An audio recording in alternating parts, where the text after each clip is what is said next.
Anyway. Okay, so who are you? Who are you? No, anyway. It's me, Johnny, President Snow. I apologize about this lighting. The camera on my laptop is weird. Just so you know, my eyebrows are actually much thicker and bigger in real life. It's just the lighting is making them look so tiny and shit. Anyway, yeah. Anyway, hello all.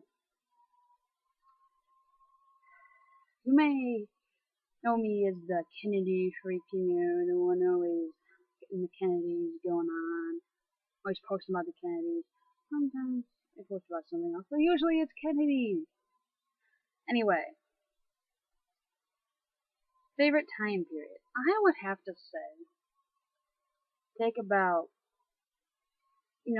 time from the American Revolution period, Boston Tea Party, yes, the Boston, the massacre, all that, the hell. Anyway, take that, and go all the way about to James, how do I keep looking at the line? James K. Polk's presidency. And that's about, a big whole chunk is about my favorite time period in history. Because, wow, I mean, we just had so many awesome, great, awesome people, fight, get, they think up all these independent thoughts and fight for our independence. And then you get James K. Polk. He was just, badass in his own way. He did so much in 4 years, like more than what a lot of presidents have done. And people just forget about him, and it's like, oh hell no. Yeah. Anyway, figures from that time period. This is gonna be a long one. Anyway, from that time period, okay, my favorite figures. Well, one that really comes to mind is John Adams. I mean, good God, he was God. He was just amazing. I mean, he was outspoken. He did whatever. He didn't care what you thought of him. He said shit. He made enemies, of course. But you know what? He was a man. He was one of the biggest figures behind our revolution and independence. And of course, most people do love Thomas Jefferson. There's things about him, it's pretty amazing. Yeah, just naming all these people in any order. I love so many. I'm not gonna sit down and figure out what order I love them in, but well, I like George Washington. Why am I pausing? I don't rehearse these things well. If I rehearse, I just don't do it very well anyway. George Washington, and plus I like James Madison. I like so many of these people. Abigail Adams. I like Alexander Hamilton to a point. It's probably gonna be an unpopular opinion, but like Renee said, he just seemed kind of snobbish. But I mean, otherwise, like politically, he was a very smart man. He was. I do have a lot of respect for him. I kind of like Aaron Burr in this weird way too.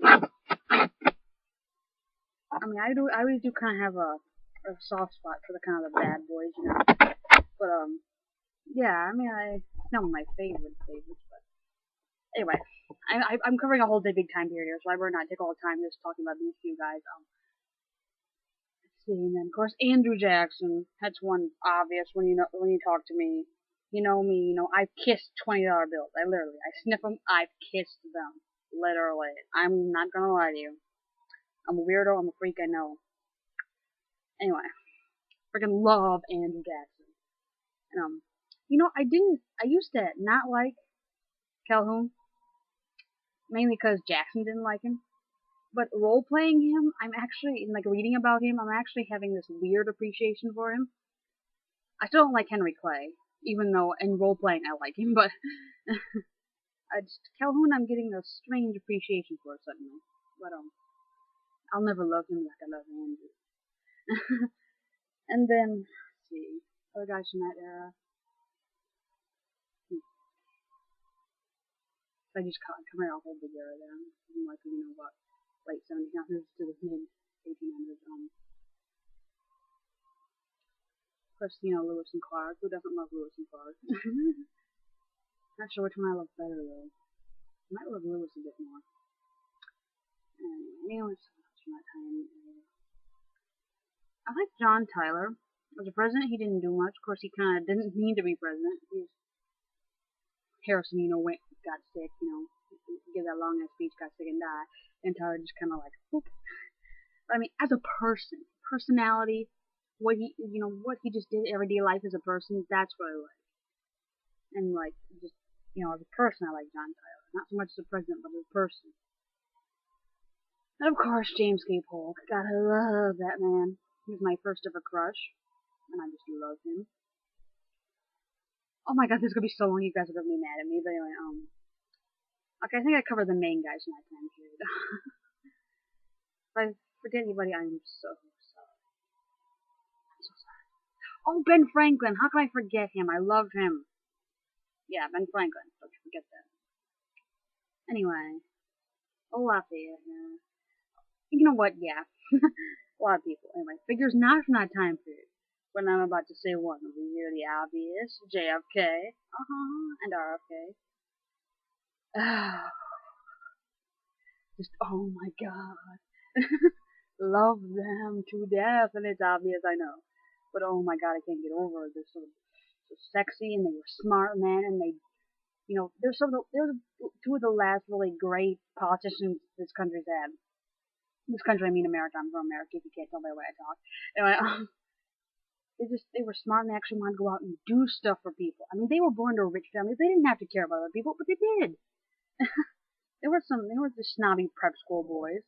They cared about people. And they were smart. And then they got taken from us because we're stupid. I don't want to talk about that. Anyway, other people from our time period. Julius Caesar. I'm not so much into him now as I used to be, but I do love Julius Caesar. Badass. See anyone else from another time period? I like FDR to a point. He's pretty cool.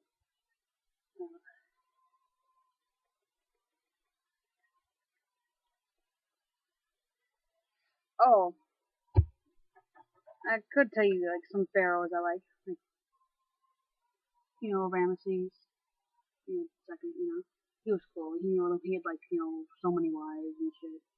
Ramesses the Great or whatever they call him. My brain is, if I get that all wrong, I'm sorry. My brain is fried right now. I do actually love him, but my brain's all fried right now. And Akhenaten, he was the father of King Tut. King Tut really didn't do much, but except young died in young age and be one of the most intact mummies they ever found. But Akhenaten was his dad. Akhenaten did a lot of shit. I mean, he's one of the first people in recorded history to propose and follow monotheism, which I'm not really into, but I think it's cool that he was so different and revolutionary for this time period, because everyone else was doing polytheism, many gods, and he just wanted to worship one god. I mean, he was a pretty cool guy, I think. Anyway, this is going on now. Anyway, this next one. Our lives are not completely history. Well, okay, that might be a lie. So, what else are you interested in? Well, I love to draw, I love to write, I love to read sometimes, depends on what it is.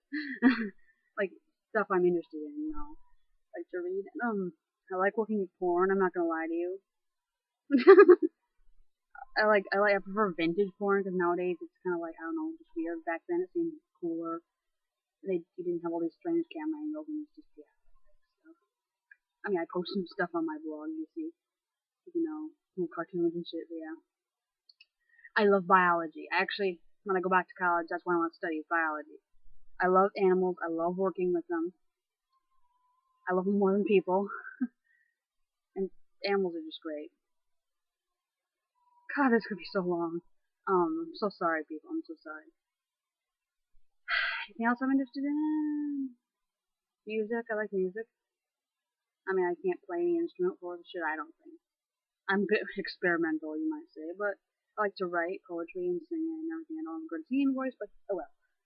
Okay, here we go. Read an excerpt.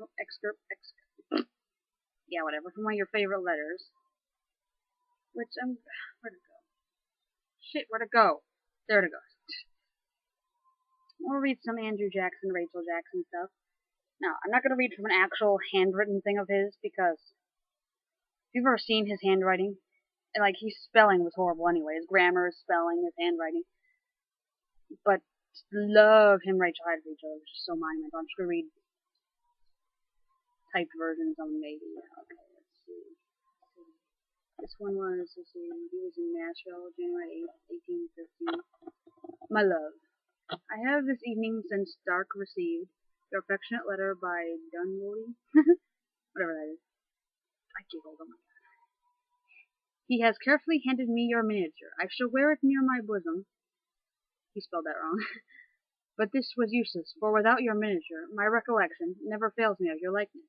It is now 1 o'clock in the morning, and the candle nearly out, and I must to bed. May the angelic host that rewards and protects virtue and innocence, and preserves the good, be with you until I return. It is the sincere supplications of your affectionate husband, Andrew Jackson. Of course, she writes back, February 8th, 1813. My dear husband, your letter of 18th January from the mouth of Cumberland River came safe to hand. It was everything to me.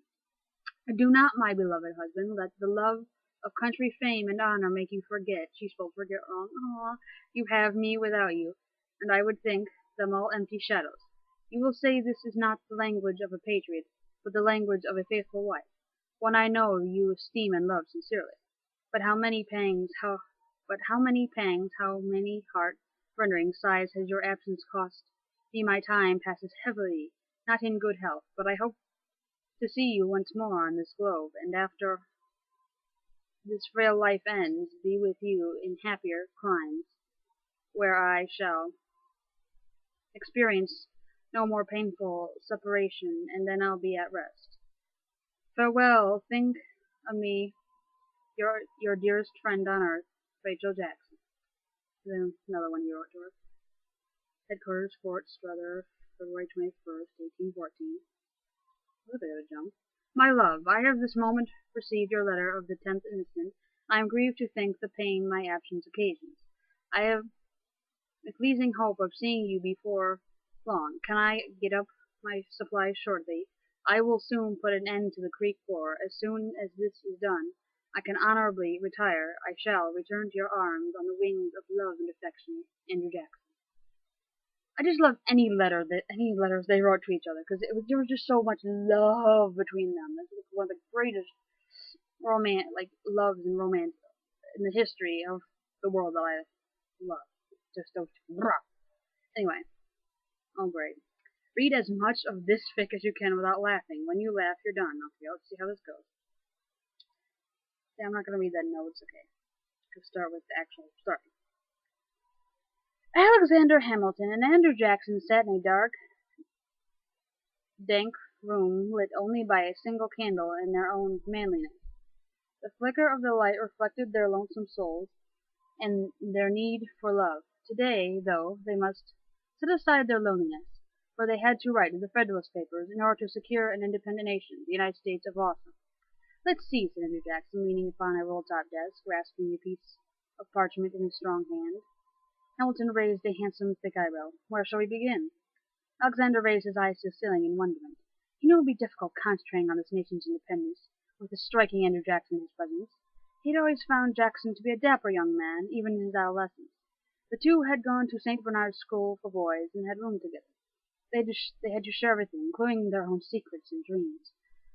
Looking at him now, Hamilton noticed how the dim light reflected off Jackson's prominent brow ridge. He placed his hand atop Jackson's and pushed the parchment aside. Have I ever told you, he whispered his ear, how beautiful your eyes look in this light? What the fuck, said Andrew Jackson, adjusting his sitting position. Come again?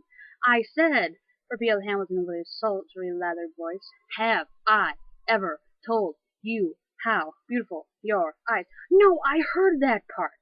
I'm just so taken aback by your statement. I think I threw up a little in my mouth. Andrew lowered his voice then. But I found my beautiful in candlelight. I found my eyes beautiful in candlelight also. Hamilton sighed and said, never mind, let's just write these damn Federalist papers. Okay. Months later, the two hot and bothered men found themselves... Okay, I'm done. I knew I was trying so hard not to laugh. I don't know if you could tell. And then it just went. I'm sorry. I thought I got pretty far, but okay. Anyway. Imitate a few animals.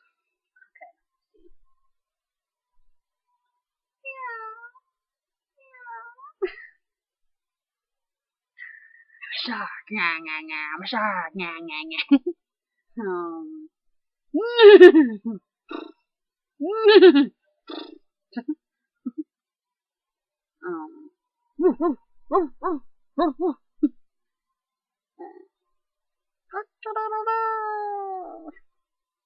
is that enough? I think that's enough. Oh, sorry, a whale.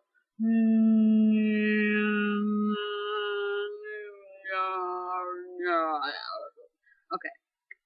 Say something nice about a history people. You know I talk too much. Okay. Really, there's probably a bunch I don't talk to because there's probably ones I don't even realize are in our group. I mean, I'm open. I know quite a few of you, but I'm sure I've heard usernames mentioned that I don't even recognize. So I'm sure there are ones in our group I don't even know about. But I'm sure you guys are really awesome people, and I'd love to talk to you. Like, send me a message sometime. Follow me. I'll follow you back. I want to know about you people. I want to meet. I love meeting people. I'm kind of selfish. I have an ego.